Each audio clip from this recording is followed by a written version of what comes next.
Au nord-est de la Syrie, dans des prisons et camps comme celui-ci, 70 000 hommes, femmes et enfants sont détenus par les Kurdes. Ils sont les vaincus de l'État islamique. Originaires du monde entier, ils sont prisonniers depuis 2019. Peu après leur défaite, nous étions venus les rencontrer.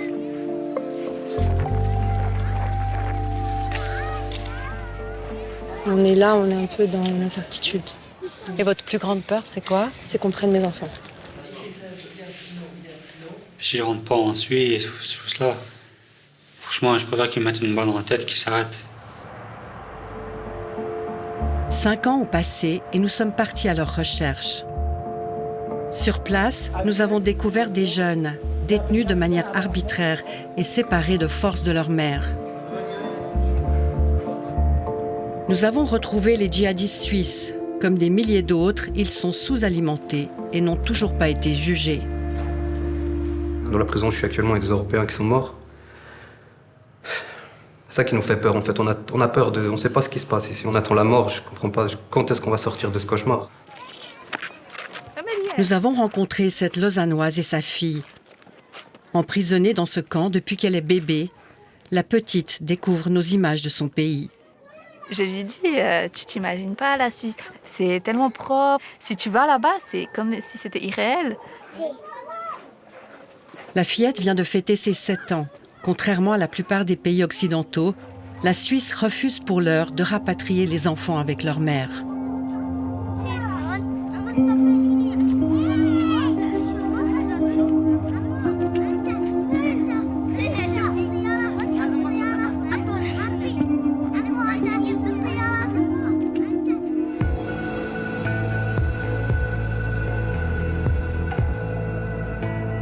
Pour retrouver les anciens djihadistes et leurs proches, il faut se rendre à Erbil, en Irak, la seule porte d'entrée vers le Kurdistan syrien.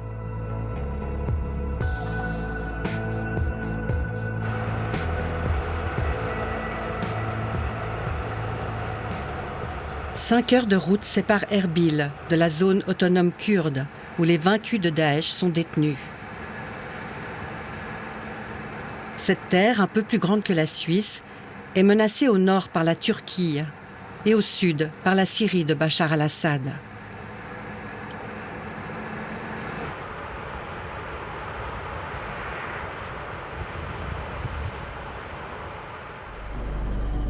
Depuis des mois, cette région est une zone de guerre.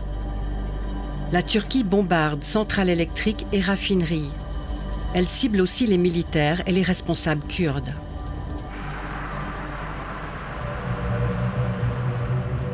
La petite Lausannoise et sa mère sont emprisonnées dans le camp de Roj.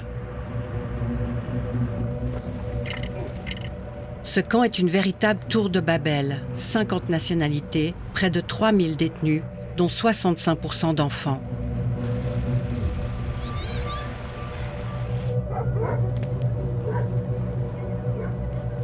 Nés pendant le djihad de leurs parents, ils sont trop jeunes pour avoir contribué à la sauvagerie de Daesh.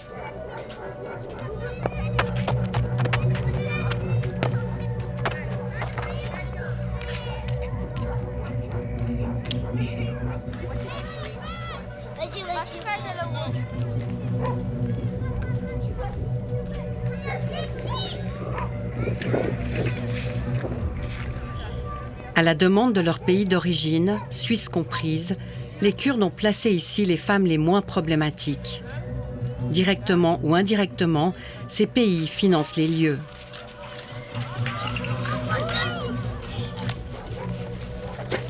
Aidés par des enfants, nous partons à la recherche de la Vaudoise et de sa fille. Est-ce que vous êtes là? Cela fait 6 ans qu'elles sont prisonnières des Kurdes. Elles sont les seules Suissesses encore détenues au nord-est de la Syrie.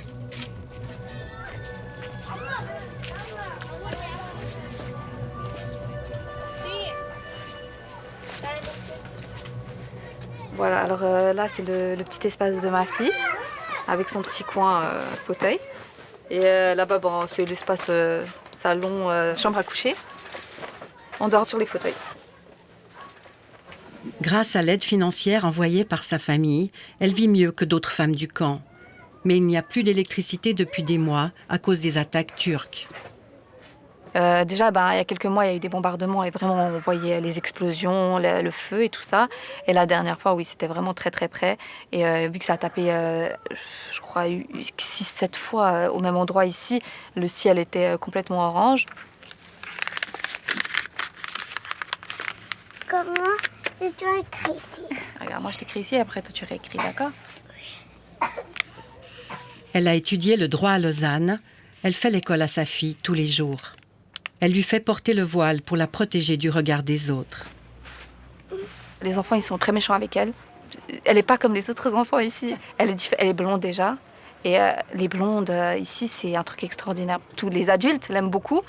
Je ne sais pas si ça crée des jalousies. Et les autres enfants se disent que c'est une victime facile à taper.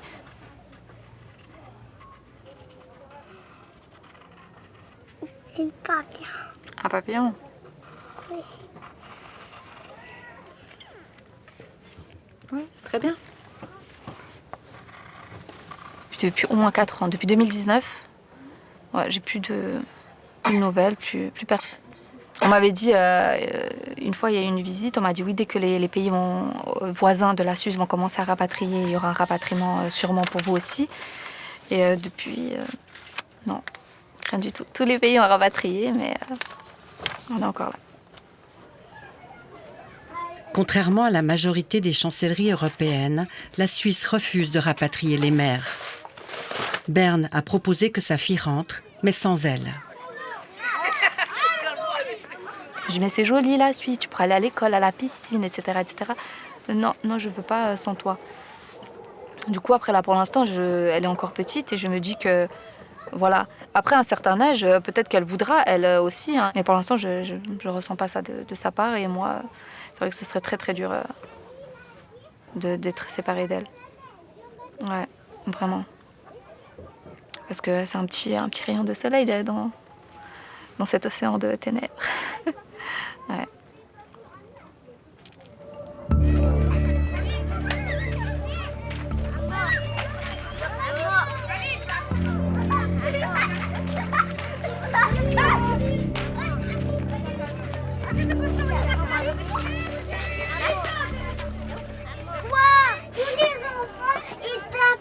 Des pierres sur le sauce. Comme un minotaure. Vous avez fait quelque chose?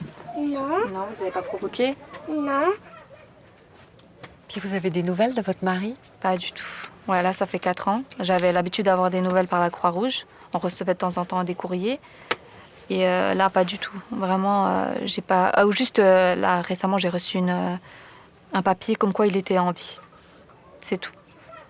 Nous allons partir à sa recherche. Nous lui proposons d'enregistrer un message pour lui. Tu veux faire un massage pour papa aussi? Non. Comme tu vois, c'est ta fille. Elle a bien grandi. Sache que nous, on t'oublie pas. On pense toujours tous les jours à toi. Je lui parle tous les jours de toi. Tu me manques tellement, tu nous manques énormément. J'espère qu'on va vite se revoir. Et voilà. En 2014, ils sont tombés fous amoureux. Il a 21 ans, elle en a 26. Recrutés et radicalisés sur Internet, quelques mois plus tard, ils partent pour la Syrie. Quand je suis partie, c'était pas parce que je voulais faire du mal à qui que ce soit. C'est parce que j'avais certes un idéal et j'imaginais trouver cet idéal à l'endroit où je partais. Mais je me rappelle, il y avait une espèce de petit dessin où un homme de Daesh était derrière un cadre idyllique avec les palmiers. Mais quand on dézoomait l'image, on voyait qu'en fait, il y avait la guerre derrière. Et ben voilà, nous, on a vu cette image du beau cadre avec les palmiers, etc. Et quand on est arrivé sur place, là, on a vu le dézoomage en fait, de l'image. On a déchanté... mais la cage se referme sur vous et voilà.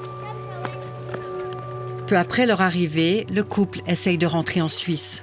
Mais on leur a pris leur passeport et quitter le califat s'avère impossible. 3 ans plus tard, ils trouvent enfin un passeur, mais l'homme les vend aux Kurdes.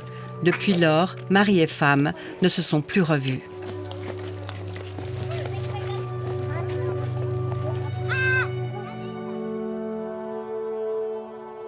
À Lausanne, son mari rêvait de devenir footballeur. Blessé, il doit renoncer à ses rêves. Désœuvré, il tombe dans la propagande islamiste. Nous l'avions interviewé en 2019, 1 an après le début de sa détention. Ça fait 50 jours que je suis menotté, qu'ils m'ont mis dans une pièce de 2 mètres de long, 1,50 m de large, et ils m'ont torturé. Ils rentrent, ils frappent, ils sortent, ils frappent. Franchement, je ne peux plus là.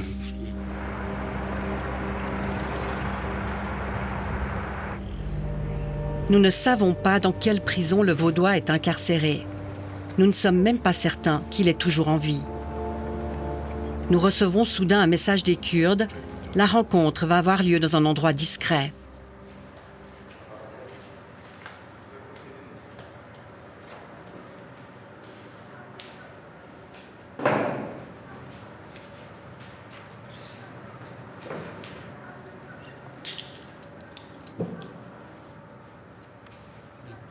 Ça va? Ouais, ouais. Vous me reconnaissez? Ouais.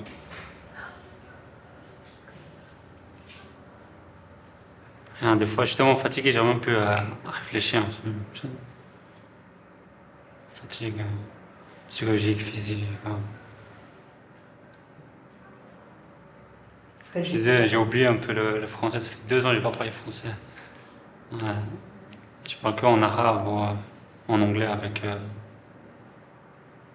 un co-détenu, mais sinon en français. Ça fait 2 ans, ça fait bizarre. Totalement coupé du monde, il est sans nouvelles des autorités suisses depuis des années. La dernière information que j'ai vue, c'était 2019. C'était en février. Depuis là, plus d'informations. Tout ce que je sais, c'est comme si le temps s'arrêtait en 2019. Mais là, j'ai rien du tout. J'ai entendu qu'il y avait une maladie extérieure. Qui s'appelait CORNA. Le Covid. Ouais, c'est vrai ça, il y a une maladie. C'est fini ou ça continue? Aydin partage sa cellule avec 30 personnes. Tout ce que vous mangez, c'est 1 verre par jour. Le matin, petit déjeuner, c'est 2 cuillères, 1 cuillère et demie de confiture. Ouais, tout le monde est faim, tout le monde est maigre, ferme. Ça. Même si vous laissez faire du sport, vous n'avez même pas d'énergie pour faire du sport. Peut-être. Des fois, j'essaie de marcher et je marche. Au bout de 20 minutes, 30 minutes, je me sens fatigué, j'ai oublié d'aller m'asseoir. Ensuite, fatigue. Si vous êtes faible psychologiquement, c'est fini, les gens ils arrêtent de manger, ils arrêtent de boire et doucement ils meurent.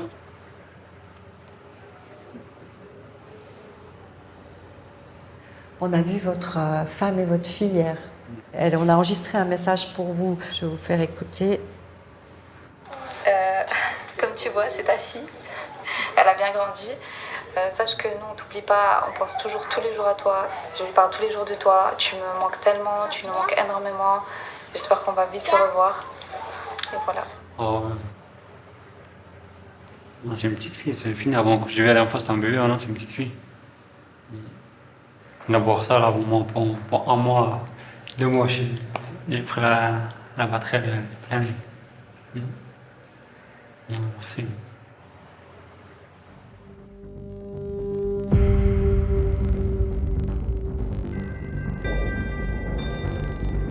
Maintenant, quand je réponds à tout ça, je me dis vraiment un gamin, 21 ans, et je pensais que j'avais tout compris, que les gens n'avaient pas compris.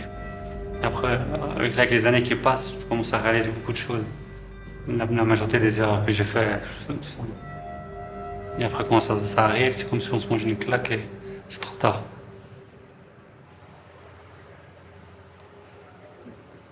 Je pensais comme si on avait déjà été jugé avec tout ce qu'ils ont fait avec nous. C'est comme si une peine a été décidée et que maintenant, juste, ils laissent comme ça. Jusqu'au moment où soit on retourne dans nos pays, soit je ne sais pas ce qu'ils vont faire. Soit tout le monde va mourir, ou je sais pas. Vous n'avez pas la haine? La haine, c'est pas. En même temps, c'est. Comme les gens ils disent, ouais, t'as pas la haine parce que regarde ce qu'ils nous font, comment ils nous font. Mais en même temps, c'est nous, on est venus ici. C'est nous, on est venus. Maintenant, il faut assumer nos actes. Venus, on a rejoint Daesh, on était avec eux, ils ont fait ce qu'ils ont fait. Pour moi, ça, c'est la vraie punition. Ça, c'est la vraie prison. dans une prison extérieure en Europe, par exemple en Suisse, je pense pas que c'est comme ça. Je pense pas que quelqu'un peut vous mettre la main dans les yeux, vous toucher, vous frapper, ces choses-là. Torturer psychologiquement, physiquement, froid, chaud. Ça, c'est la vraie punition pour moi. C'est pas moi pour avoir ma fille avant qu'elle ait 10 ans.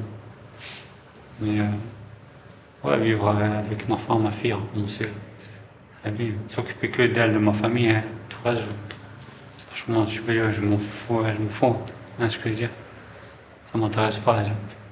C'est moi et ma famille.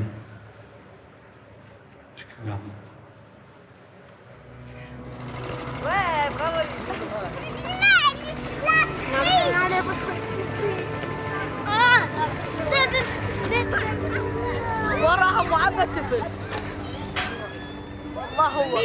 Ici, mère et enfant vivent en fusion totale, mais ils savent qu'ils sont en sursis. Ils courent tous le risque d'être séparés un jour. Le pire, c'est pour les garçons. Au nom de leur propre sécurité, les Kurdes les arrachent de force à leur mère. La nuit, ils arrivent avec les forces spéciales, les cagoulés et tout ça, pendant qu'ils dorment. Et ils rentrent dans les tentes des enfants concernés et ils les prennent de force. Et après, les mères, elles crient, il y a des cris dans la nuit. Voilà. Je pense qu'ils les ressentent comme une menace. Et ils les prennent et... Vous voyez, quand ils sont grands comme ça.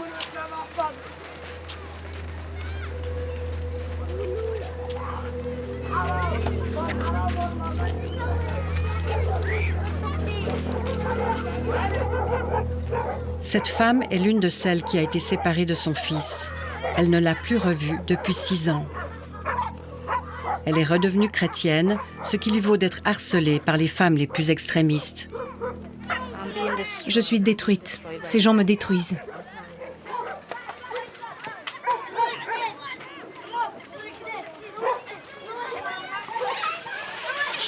Montrez au monde ce que je vis. Venez voir comment je vis. Hier, tout était à terre et les Kurdes l'ont remonté pour moi. S'ils ne l'avaient pas remise en place, vous seriez venus et auriez trouvé ma tente au sol. C'est censé être l'endroit pour prendre un bain. Je n'ai personne pour m'aider et je n'ai pas d'argent pour l'embellir. C'est censé être mon coin douche et ma petite cuisine.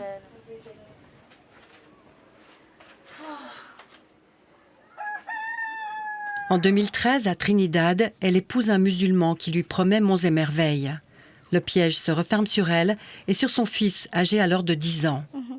De lui, elle n'a que cette photo. Je dors avec lui toutes les nuits. Je le mets ici. Son mari est en réalité un recruteur de l'État islamique. Il nous a emmenés en Syrie et il nous a abandonnés, mon fils et moi. J'étais à la dérive avec Souley. Ici et là, Raqqa, Deir ez-Zor, partout j'ai erré avec mon enfant.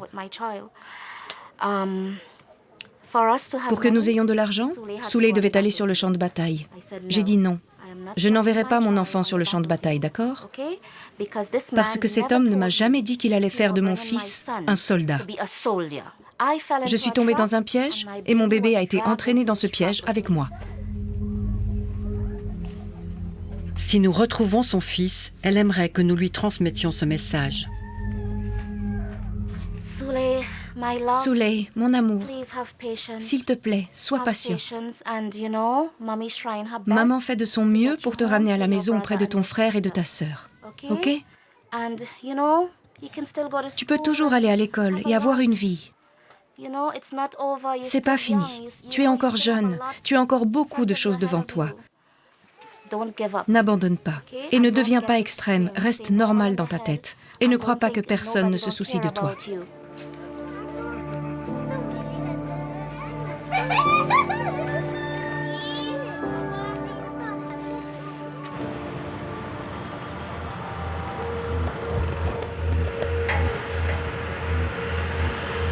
Pour retrouver son fils, il faut suivre la piste des garçons extirpés de force des camps.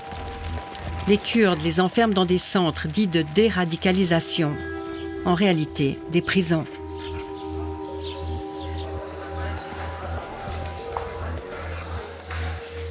Ce centre est rempli d'adolescents du monde entier.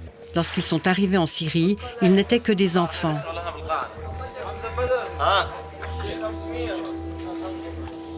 Ce jeune n'avait que 12 ans. C'est mon père qui nous a amenés ici. Je lui ai demandé où nous allions et il m'a répondu que nous allions à Disneyland, que là-bas ça allait être bien, que nous allions nous amuser. Il nous a menti et emmenés ici. Et ton père, il lui arrivait quoi? Mon père est mort. Ça fait 6 ans que je suis tout seul ici. Abandonnés par leur pays d'origine, ces jeunes n'ont aucun espoir de sortir d'ici. Après l'avoir cherché partout, nous retrouvons Souley, le fils de Galansou. T'as quel âge maintenant? 20 ans. 20. On a vu ta mère. Elle nous a donné un message pour toi. Mon amour, s'il te plaît, sois patient. Tu sais, c'est pas fini. Tu es encore jeune. Tu as encore beaucoup de choses devant toi. Et ne crois pas que personne ne se soucie de toi. Il y a des gens qui se soucient de toi. Et ils font de leur mieux pour te ramener à la maison. Ne pense pas que personne ne pense à toi, d'accord, mon amour? Maman t'aime.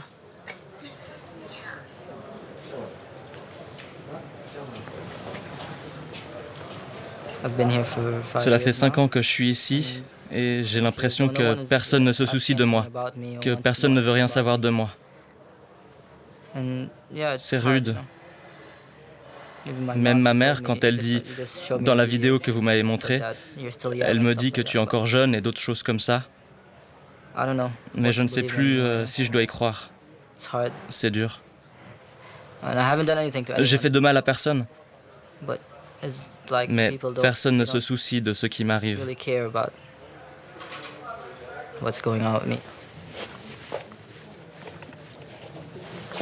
À la chute de l'État islamique, alors qu'il se rendait aux Kurdes, sa mère a tout tenté pour le garder avec elle. Elle m'a habillé en fille.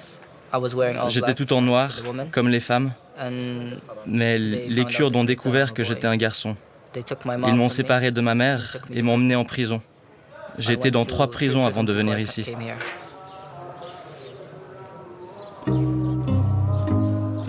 Quelques heures de cours, du foot et beaucoup d'attentes.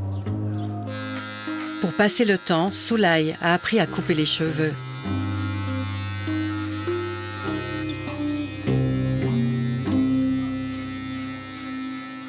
Ce jeune Bosniaque a 15 ans. Il a été enlevé à sa mère lorsqu'il en avait 12.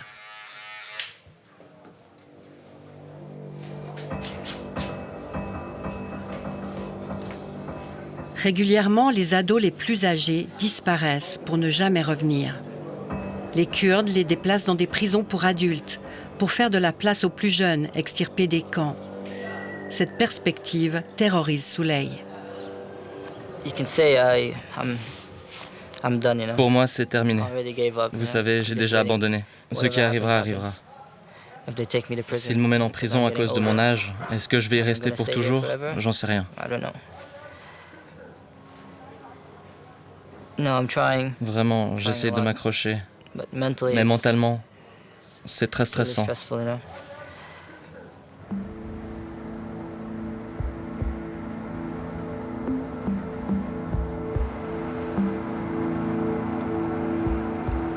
Cela fait des jours que nous demandons à visiter une prison dans laquelle jeunes et adultes sont enfermés ensemble. Le feu vert vient de tomber, il est 10 heures du soir. 3000 détenus suspectés d'appartenance à Daesh vivent derrière ces murs. Souley pourrait un jour se retrouver ici. Le directeur s'est déplacé en pleine nuit pour nous faire la visite. La prison est bondée, les cas de tuberculose se multiplient.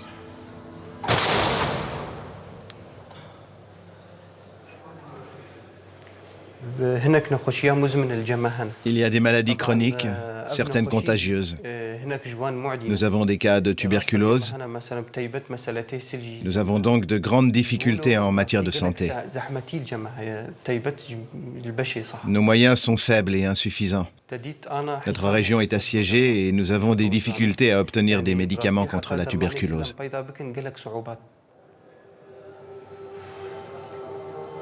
Les hommes atteints de tuberculose ne sont pas tous traités. En dépit des risques de contagion, ils sont entassés à 30 par cellule, sans eau chaude, parfois sans électricité à cause des bombardements turcs.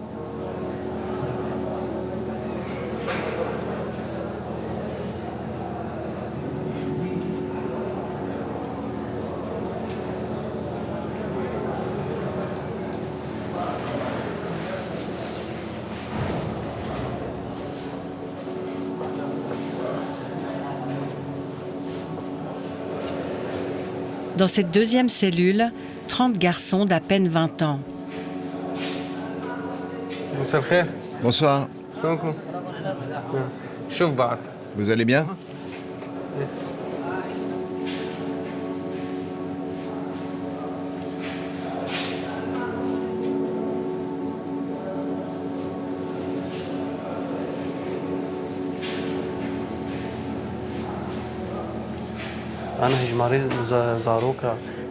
Le nombre d'enfants dans les camps est très élevé et l'environnement dans ces camps est extrême. Chaque jour, il y a des meurtres.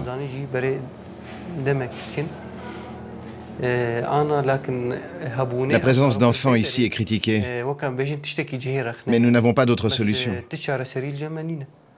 Nous avons besoin d'un autre centre pour les jeunes, mais nous n'avons pas les moyens de le construire et nous sommes donc obligés de les mettre ici.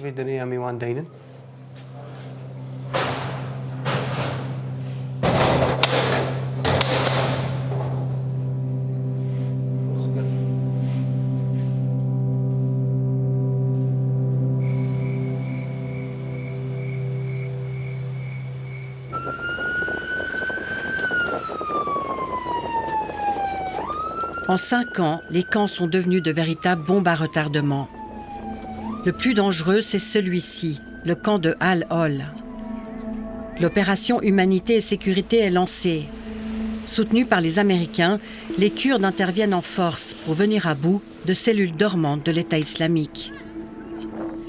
Camarades, les Américains sont là-bas, allons-y!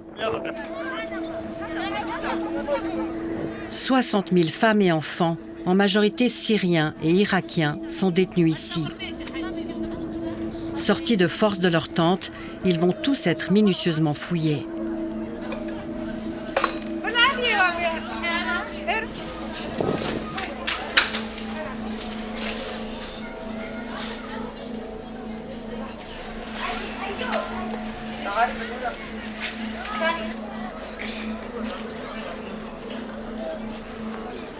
Une quarantaine de djihadistes sont arrêtés.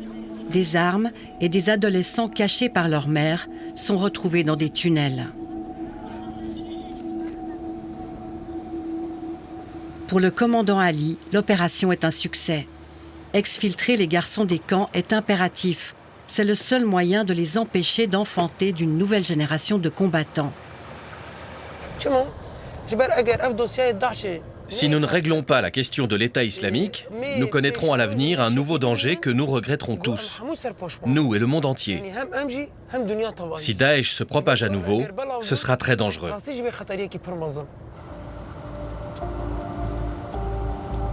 Après avoir payé cher leur victoire sur Daesh, les Kurdes sont contraints de gérer d'immenses camps et une quinzaine de prisons. Les pays d'origine des détenus les aident financièrement. La Grande-Bretagne a même investi 20 millions de dollars dans une prison moins vétuste que celle-ci. Mais pour les Kurdes, cette aide est insuffisante.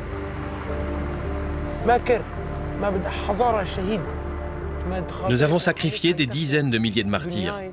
Nous nous sommes battus pour que vos pays, y compris le vôtre, la Suisse, puissent vivre en paix. Si nous arrêtons de nous battre, l'État islamique arrivera en Europe. Nous devons coopérer. Nous avons demandé à voir les 2 autres djihadistes suisses. Pour des raisons de sécurité, la rencontre va avoir lieu en dehors de leur prison. Les Kurdes nous ont transmis le résultat de leurs enquêtes, des informations que nous ne pouvons pas vérifier. Daniel D., radicalisé à l'âge de 18 ans. En 2015, il quitte ce quartier de Genève pour rejoindre Daesh. Selon les Kurdes, il devient combattant, tireur d'élite et se porte candidat à un attentat suicide en Irak qui n'aura finalement pas lieu. Il est arrêté en 2019 alors qu'il tente de libérer sa femme et sa fille du camp de Al-Hol. Le Genevois est en prison depuis 5 ans. Vous êtes d'accord de parler ou pas? Non, je ne peux pas partir. Je parle moral et je n'ai pas envie de parler. Ok.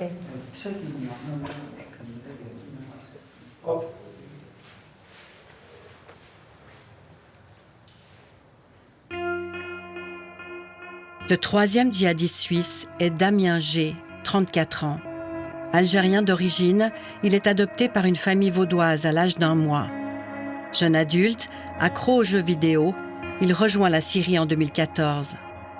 Proche de combattants français, selon les Kurdes, il acquiert des fonctions dans la police et l'armée de l'État islamique.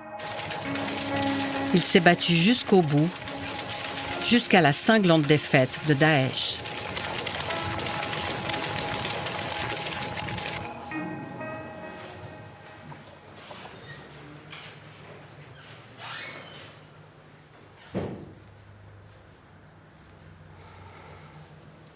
Comment vous allez? Pas trop bien. C'est très difficile la situation ici. Dernièrement, il y a un Qatari qui est mort, il y a des Suédois qui sont morts, il y a un Danois qui est mort, il y a un Bahreïni qui est mort. J'avais des collègues, des personnes avec qui j'étais dans les cellules avant. J'ai plus de nouvelles d'eux, j'apprends qu'ils sont morts de tuberculose à Saka ou tout le monde. En fait. Moi, je comprends pas. En fait, on attend la mort. Je comprends pas. Quand est-ce qu'on va sortir de ce cauchemar? On est juste là en train de mourir et de mourir à petit feu. Depuis quelques mois, des jeunes de moins de 20 ans partagent sa cellule. Il y en a un, il vient de Trinidad. Il a très peur. Tous les jours, il me parle, il veut voir sa mère, sa maman. Il dort à côté de moi, mais toutes les nuits, il dort plus d'1h du matin. Il dort pas, en fait, il dort pas. J'ai des Belges, il y a des Belges avec moi. Il y en a un, il a les 2 jambes cassées, il peut pas aller aux toilettes. On doit toujours le porter. Sa situation, elle est de pire en pire. Un autre, il a des problèmes de respiration. C'est quasiment... C'est comme si presque il va mourir, il suffoque toutes les nuits. C'est assez horrible la situation. J'ai un jeune, le petit jeune, petit Australien. Il a des cheveux blancs, il a même pas la vingtaine. Non, moi, c'est inhumain. Ce qu'on subit dans ces prisons, c'est vraiment... C'est inhumain. J'ai pas d'autre terme que ça. Ouais. La seule chose qui me fait tenir en réalité, c'est que voilà, moi je suis un père, voilà, je suis un père, j'ai des enfants, j'aimerais juste avoir des nouvelles d'eux, vivre, les éduquer pour pas qu'ils fassent les mêmes erreurs que moi. Ces enfants, les voici. Belges par leur mère, ils ont pu échapper à l'enfer des camps. Moins dur que Berne, en 2021, Bruxelles les a rapatriés avec leur maman.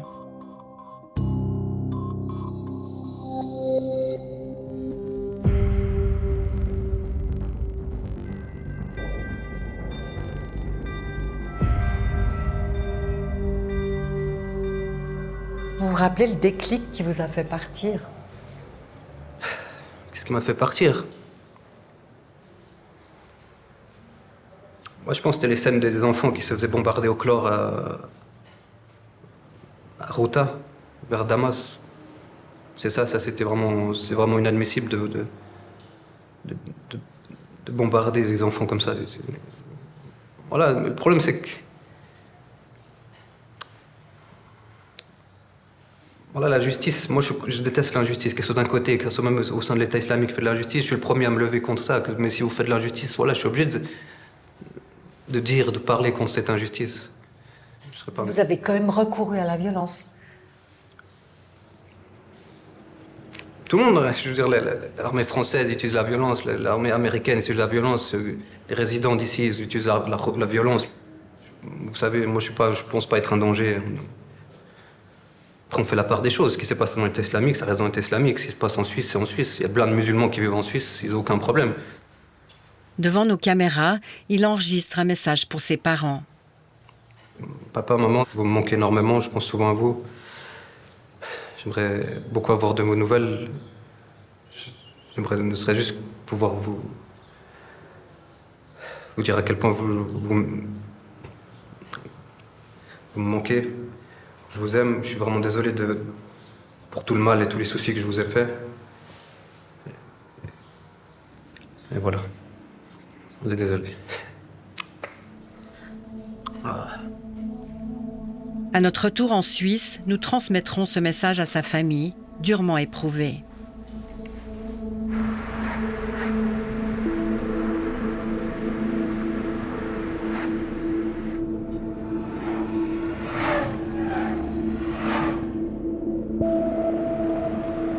Au nord-est de la Syrie, les tensions et les menaces s'accumulent. Agressés par leurs voisins, depuis des années, les Kurdes appellent la communauté internationale à assumer ses responsabilités en jugeant et rapatriant leurs ressortissants. Cet homme est le co-responsable kurde des affaires étrangères. Jusqu'ici, la communauté internationale ne nous a toujours pas répondu. Cette attitude n'est pas correcte et elle est irresponsable. Les pays n'ont pas pris la décision de les rapatrier, ni soutenu l'idée de créer un tribunal pour les juger. Ils veulent continuer comme maintenant. Or, si on ne trouve pas de solution globale, incluant aussi un tribunal, la situation va devenir encore plus dangereuse.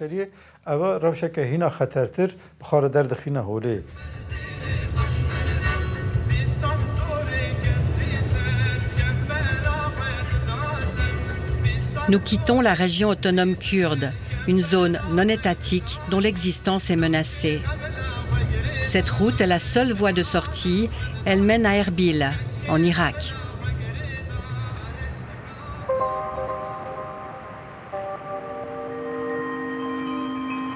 En 2023, une femme a eu accès aux prisons de la région. Rapporteuse spéciale de l'ONU, elle estime que jusqu'à 75% des prisonniers pourraient être atteints de tuberculose. Sous-alimentés et non soignés, ces hommes ont une chance sur deux de perdre la vie. Ces hommes étaient affamés, le visage émacié, les os saillants, les yeux exorbités. Autant de preuves qu'ils étaient privés de nourriture. Ils sont dans un piège mortel. Et la question centrale est de savoir si c'est voulu, s'il s'agit d'une décision délibérée d'affamer et de ne pas soigner une population carcérale spécifique. Je pense que cela nous fait basculer dans la catégorie des crimes de guerre et des crimes contre l'humanité. Les États qui soutiennent ça et qui ne rapatrient pas leurs ressortissants portent la responsabilité juridique de ces crimes. Détenir arbitrairement et indéfiniment des personnes sans jugement est contraire au droit. Le sort des plus jeunes est particulièrement choquant. On ne peut pas détenir des centaines et des milliers d'enfants indéfiniment. Et il est certain que rien de ce qui arrive à ces garçons n'est conforme à la Convention sur les droits de l'enfant. À moins que leur gouvernement n'assume leurs responsabilités et ne les ramène chez eux, ces enfants resteront dans un cycle de détention, du berceau à la tombe. Pour les 3 combattants suisses, quelles sont les obligations de Berne à leur égard? La première est de leur fournir une assistance consulaire. Leur deuxième obligation est de veiller à ce que leurs ressortissants soient bien traités en détention. Enfin, ils ont l'obligation de ramener ces hommes chez eux. L'idée que ces derniers pourraient simplement dépérir et mourir et que cela résoudrait le problème est fondamentalement incompatible avec le droit international. Les États n'ont pas le loisir de choisir quels ressortissants ils doivent aider.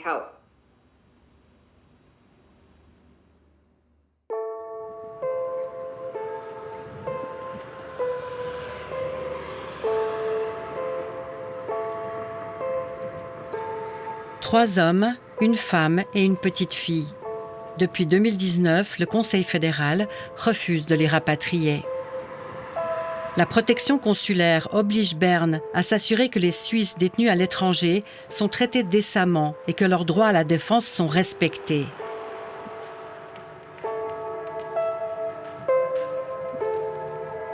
Deux personnes vont nous recevoir. Yvonne Rohner, responsable de la protection consulaire, et Nicolas Bidot, le porte-parole du département des Affaires étrangères. Ils ne sont pas au courant des conditions de détention.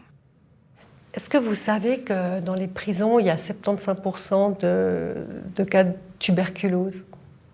Non, je ne suis pas au courant de ça. Là, je vais vous faire écouter le témoignage de un des 3. On fait tout ce que vous mangez, c'est un verre par jour. Le matin, petit déjeuner, c'est 2 cuillères, 1 cuillère et demie de confiture. C'est vraiment faible nutrition. Maintenant qu'on le sait, on peut intervenir auprès des autorités kurdes pour demander s'ils peuvent faire quelque chose avec. Ces hommes, ils disent c'est comme si on nous laissait mourir là. Est-ce que c'est ça la situation? Bon, la situation, remettons ça en contexte. La sécurité de l'État, la sécurité de la population prime sur ces cas individuels. Donc le Conseil fédéral a tranché. On ne veut pas que l'État ramène ces gens en Suisse parce qu'ils sont un danger pour la population suisse. Donc à ce moment-là, ils sont laissés à eux-mêmes. Ils sont effectivement laissés à eux-mêmes dans la situation dans laquelle ils se sont mis eux-mêmes. La protection consulaire, comme l'a dit ma collègue, elle est très claire. S'assurer que ces gens vivent dans des conditions plus ou moins décentes et aient la possibilité de se défendre. Ce qu'on fait. En réalité, seul un des prisonniers dispose d'un avocat. Et ce dernier n'a pas d'impact sur ses conditions de détention. Je vous fais encore écouter une petite vidéo. Il n'y a pas très longtemps, elle est tombée gravement malade. La pharmacienne l'a vue, elle m'a dit « Mais votre fille, c'est pas normal ce qu'elle a. » J'ai cru qu'elle avait le choléra d'ailleurs, on m'a dit « Oui, c'est peut-être le choléra. » Mais ici, le médecin, il n'y a rien, il n'y a pas les moyens. Je veux dire, c'est pas... Non, c'est difficile, et surtout aussi pour cette raison-là que le Conseil fédéral prévoit justement qu'on peut faire un examen individuel du cas pour les mineurs qui n'ont justement peuvent rien pour la décision de leurs parents de partir dans ces régions-là. Et là, je suis certain, en fait, si la maman sera d'accord de laisser partir l'enfant, on pourrait justement la faire revenir, qu'elle peut aller à l'école ici, qu'elle aura des soins qu'elle a besoin. C'est dur, et je dirais le plus dur, c'est les mômes. Ils n'ont rien fait, ils n'ont rien demandé.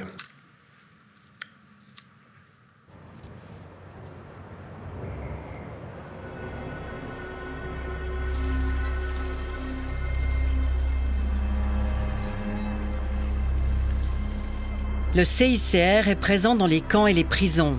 Selon l'organisation humanitaire, la guerre menace et il faut s'attendre au pire. Nous, en tant qu'humanitaires, on a l'impression que ça convient à beaucoup d'États, parce qu'on oublie la situation du nord-est syrien. Maintenant, le problème, c'est pas parce qu'on oublie une situation, c'est pas parce qu'on ne parle pas de cette crise humanitaire, c'est pas parce qu'on ne parle pas de tous ces enfants, de toutes ces femmes, de tous ces enfants qui sont séparés de leur mère quand ils ont 12 ans, que le problème va se résoudre. Dans cette région-là, il y a, à mon avis, aussi une situation qui, à terme, pourrait nous exploser dans les mains avec des conséquences humanitaires juste dramatiques.